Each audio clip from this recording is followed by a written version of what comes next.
Right, time right now is 6:43. Welcome back. Salt Lake City saw its coldest day in April in more than a century, with temperatures reaching a little over 30 degrees. Now, that area also being slammed by snowstorms, bringing over 5 feet of snow to Utah. This is leading to a higher snowpack than the state has ever seen. You can also catch a glimpse of that snow from this video that you're seeing from a Twitter user who posted it saying, quote, "Enough is enough." All right, meteorologist Jackie Layer.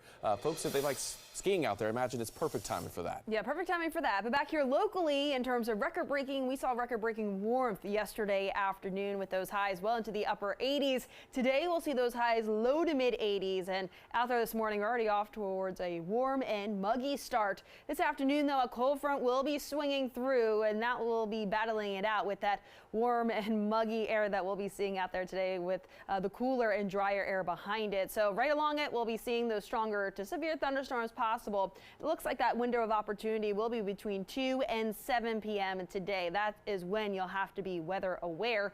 It's back to the 60s tomorrow. That's much more seasonable for this time of the year. A little bit cooler Saturday with likely highs into the upper 50s. Meanwhile, those 60s will be with us just in time for Easter Sunday. More details on the rest of that 7-day coming up. Let's talk about those current temperatures. We're into the low to mid 60s for much of the area to start off the day. We are right around the typical high temperature for this time of the year in D.C. right now. 65 in D.C. We're 70 though in Lexington Park, 65 in Fredericksburg, low 60s, Winchester, Woodstock, Luray as well.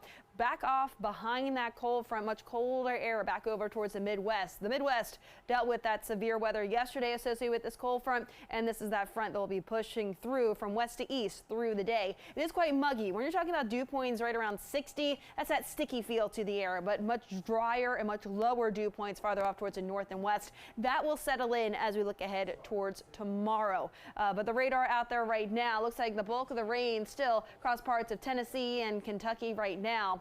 But as this cold front moves its way from west to east, and with the daytime heating of the day, that is when we'll likely see right in the middle of the afternoon hours when those thunderstorms will fire up. A marginal risk for some strong to severe storms across the D.C. metro area today. Farther south, that's a little bit slightly higher of a chance for some of those strong to severe storms to develop, especially down towards the Richmond area, and even includes parts of southeastern Maryland. So something to keep in mind for later on today. Let's get right to the timing. Futurecast showing us right around 2 p.m. those clusters of storms scattered across the region. Some of these storms could contain gusty winds. Hail is a possibility, and not only that, we'll certainly notice some heavier downpours associated with some of these stronger thunderstorms as they advance across the region, just slightly behind this cold front.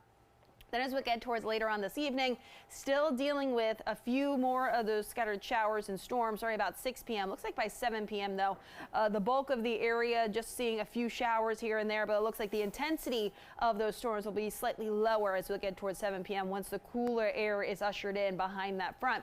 By 7 a.m. tomorrow morning, starting off with those temperatures in the upper 40s to right about 50. A few lingering showers are possible early tomorrow morning. As we get towards tomorrow afternoon, mainly cloudy. Those temperatures only climbing back low to mid 60s. So certainly a noticeable cool down as we get towards the end of the week. Chance for a few showers overnight Friday night, but then we should be dry just in time for the Easter weekend. Highs today, we'll see those highs mainly into the 80s for much of the area. It looks a little bit warmer farther south and east out ahead of that cold front. But lows tonight falling back upper 40s to low 50s. And as we get towards tomorrow, again, a noticeable difference. We're talking upper 50s to low 60s. Here's a view of the rest of that 7-day outlook. Again, today's a DMV first warned day for the threat of those scattered showers and storms, so just be weather aware. Low 60s tomorrow, upper 50s Saturday, low 60s on Easter Sunday. Shanika's here with a look at the roadways. How's traffic?